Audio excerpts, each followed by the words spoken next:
Good Monday afternoon. It's 1 o'clock, deal doctor time. Now, as I'm looking at this, it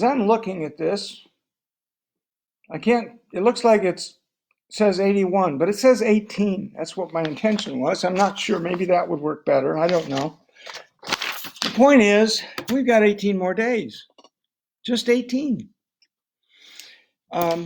And maybe less. There are a lot of things going on at the state level that I'm not going to go into. But right now, the stay-at-home order has not changed. We are still prohibited from showing houses, going out and getting key boxes, putting signs in the yard, and so on. That doesn't mean we're out of business. And Governor Whitmer is going to be on at 4 o'clock. I hope you all tune in, and you will be getting the information at the same time I am and everyone else is. We don't know what she's going to say. Is it possible that she will relax some of the restrictions as it regards real estate? It's possible. But for right now, we are still under the stay-at-home order. I've seen a lot of your posts, and I know that there's a great deal of frustration. A lot of people are getting tired of this. So am I. I understand it. But we're still under the stay-at-home order as it was last week. There have been no changes, and that comes from Pat Drucke, an email to me earlier today, actually within the last hour, which says, lawn care companies and various other things have been relaxed, but not real estate. So we're still under the same order that we had a week ago when it comes to real estate agents. And that could change. Again, we just don't know. We're watching this day by day. One of the questions we got last night is, are we going to do some sort of video to help agents know how to show houses once the ban is lifted? Absolutely. We're going to continue to provide you information as quickly and as accurately as possible. But in our view, it's premature at this moment to do that because we don't know what those restrictions might be if the ban is going to be lifted earlier than May 15th. But rest assured, we're going to get you information.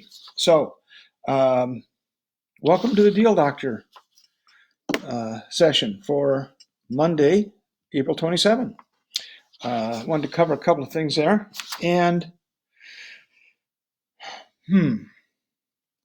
well, 18 days. Did I mention that? I want to share a story. It was December 2nd, 2003, somewhere in that neighborhood. And I was in a funk. I was singing the blues because I had set a goal for the year, my commission goal, and I was $8,000 away from it on December 2nd. And I was frustrated, upset, walked into Jeff Moore's office, a friend of mine for 30 years, and I said, I'm not going to make it. Not going to make it. And he said, oh. And he looked at his watch. He said, looks like it's December 2nd to me. I said, well, yeah, December 2nd, game's over. I mean, I've got no leads. I've got nothing in the pipeline. All of my pendings are closed. I have no listings, and I have no buyers. So you're saying you're quitting? Well, yeah, I don't have a choice. And he said, well, that's your choice. Just like that. Anyway, I left his office and walked back to mine, and the very next day, I got a phone call from a gentleman in Manchester, England, north of London, and he said, I want to buy a house. I don't know where he found me. I think it might have been on LinkedIn. I don't remember. But he somehow got my phone number and he said, I want to buy a house. I am going to work for a large company based in Ada. Do the math. And I don't want to spend more than $350,000. Okay. So I showed him a bunch of houses. He took some pictures, sent them to his wife in Manchester. And the next morning he called me and he said, I want to make an offer on the one on Honey Creek. I said, really? That's great. And as I started to write it up, I still got the negativity going in my head. Great. I came so close. Wow. I almost got there. This guy's going to, his mortgage isn't going to be approved till January, blah, blah, blah, blah, blah. I said, so how much you want to offer? And he said, well, full price. This was not in a market where full price offers happened. This was more of a buyer's market than a seller's market. So, okay, full price. I think it was $325. And I said, what's the financing? And he says, cash. Cash? Really? Mm. Wow, cash. Woo-hoo. And all of a sudden, there was about a $9,000 commission check staring me at the face. And he said, oh, by the way, I want to get this closed before the end of the year. Really? Imagine that. And I thought, somewhere, Virginia, there is a Santa Claus. But sure enough, on December 30th, I closed a deal that had a $9,000 or $10,000 commission. I went over my goal barely for the year, and that was very exciting. Which is my way of saying, never give up. When you are down, think that there's no hope, never give up. You got two choices. You can give up and curl into a fetal position and allow whatever is going to happen to you to happen, or you can try to do something about it. So today, I want to share some thoughts about how you can do something about it. I saw a post this morning from one of your competitors, and I don't know that I wrote it down exactly correctly, but it said something to the effect of, I just can't get the hang of this virtual selling thing. How can I sell a house when I don't show it myself?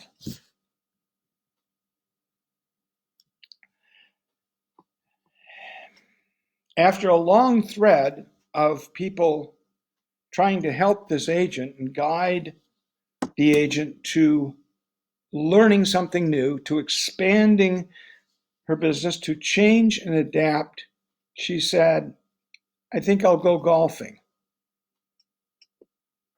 Okay. Let me ask you a question. What do you think is going to happen to that agent long term?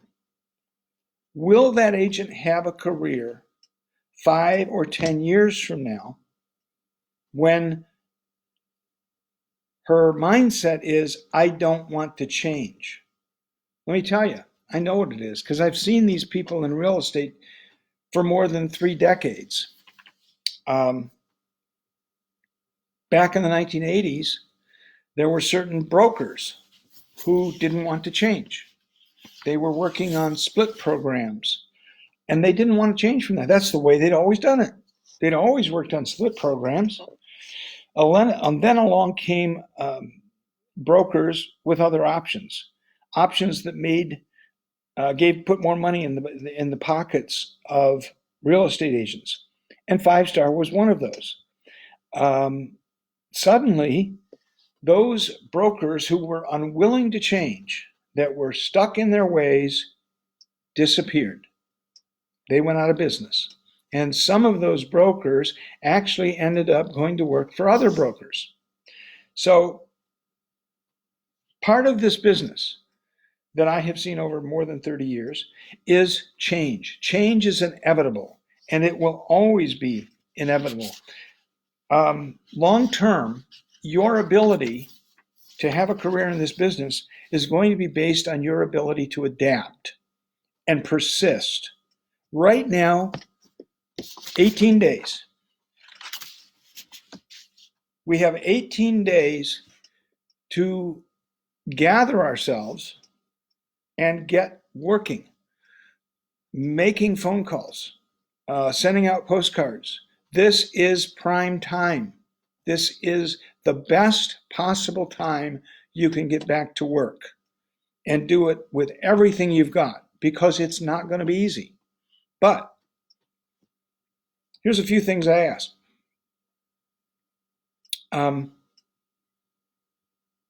Are you learning how to do virtual tours? Do you know how to get your seller? Have you shared Dom's video with potential sellers to show them how to create video virtual tours? Have you learned how to use the language we've created for you to buy a house sight unseen, to make an offer sight unseen, or to accept a listing sight unseen and then sell it to a potential buyer sight unseen? That's a couple of things if you don't know how to do that after 30 days in lockdown, you got 18 days to learn it. It's really, really important that agents adapt if they want to survive in this market. Some of them are surviving. Some of them are doing business. Several of our agents had multiple offers over the last several days on their listings, and they've got paychecks waiting for them when the ban is lifted. So let's talk about dotloop. Are you familiar with dotloop? Do you have questions about dotloop? Do you run into issues?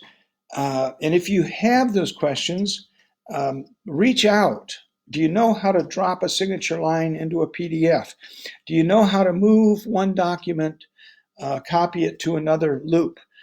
All of those things are handy tools when you get moving fast in this business. And if you need dotloop help, reach out. We have a lot of the BAs can help. I can help. Kim Anderson can help. We are all very familiar with dotloop. So reach out. We're there to help you. But if you don't know it already, learn it, because you're going to need it if you're going to sell virtually. This was kind of a tough way to put it, but I'm going to do it anyway. Get over you and the way you've always done things. It's not about you. It's about the clients.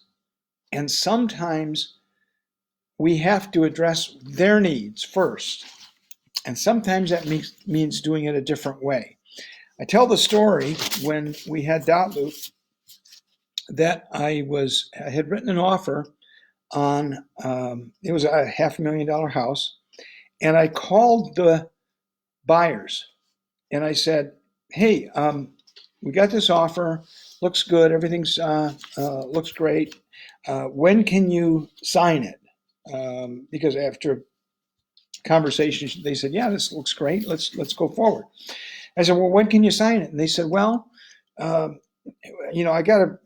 I leave here, we're out riding our horses, and after we leave here, I have to go to the hospital and work. And so I won't be able to do it until about 10 o'clock tonight. And I said, you're talking on a smartphone, right? Well, yeah. Can you pull your smartphones out and pull up your email and press the dotloop button? Well, they did. And as they're pressing the dotloop button and going through the signatures and initials on the document, I'm hearing the clip, clop of their horses. It's the first time I ever sold a house to somebody riding horseback, or for somebody riding horseback. Anyway, they adapted as I did in that situation to get do a business a different way. And I encourage you all to stop limiting yourself, open yourself up to be able to do things differently. Specifically, let's talk about fun stuff. Broadening your business. One thing you can do during this time is to think about other pieces of business that you can go after. If you always worked in one price range or one area, geographic area, or targeted people you go to church with, or your friends, or your sphere of influence, are there other people? Open it up. Your neighbors, a neighborhood nearby. Open up your contact list and get the addresses and mail out postcards to them. You never know where business is going to come from. In 2008, we had this little thing called the recession. And I made my living, as many of you know, on expired listings. And all of a sudden, there were a lot of expired listings. The problem was that they weren't selling. And so I had to go and prospect in different places. I had to open up my business, open up my mind, and change and say, okay, expired listings isn't working right now. So I had to go after FSBOs. I had to go after repossession, foreclosures. I opened up my business as much as I could, started looking at commercial. If you're going to go down the commercial road, get somebody as your mentor to work with you to learn the commercial business. It's a great time to learn something new and to pursue other avenues, provided that you do so under the tutelage of somebody who knows what they're doing in that particular market. It's a great time to go out and expand your knowledge. There are a lot of certification courses that you can take online, CRS, ePro, and so on. And, if you qualify, get your broker's license, for example. It's a great time to do that, and it positions you to have a stronger career and be in a stronger position with your clients later on. You've got a much better knowledge base. I certainly found that it helped me a great deal to go for my CRS and GRI and ABR, ePro, all that stuff. So hopefully you will take the opportunity to advance both your knowledge, your skill set, as well as the business opportunities that you have out there. Let me ask you this. How many of you have thought about cash sales, pursuing cash buyers or sellers? Let's pretend that you have a listing where the seller has strong financial position, has paid off the house, and they want to sell, let's just make a number, their $250,000 house. Have you thought about selling it on a land contract or a purchase money mortgage? Do you know how to do that?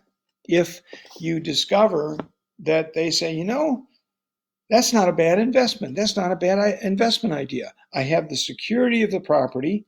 I have a big down payment. I have a buyer with good credit.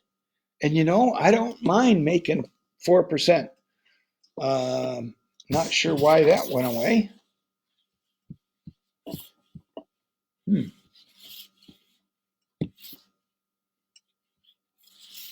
Well,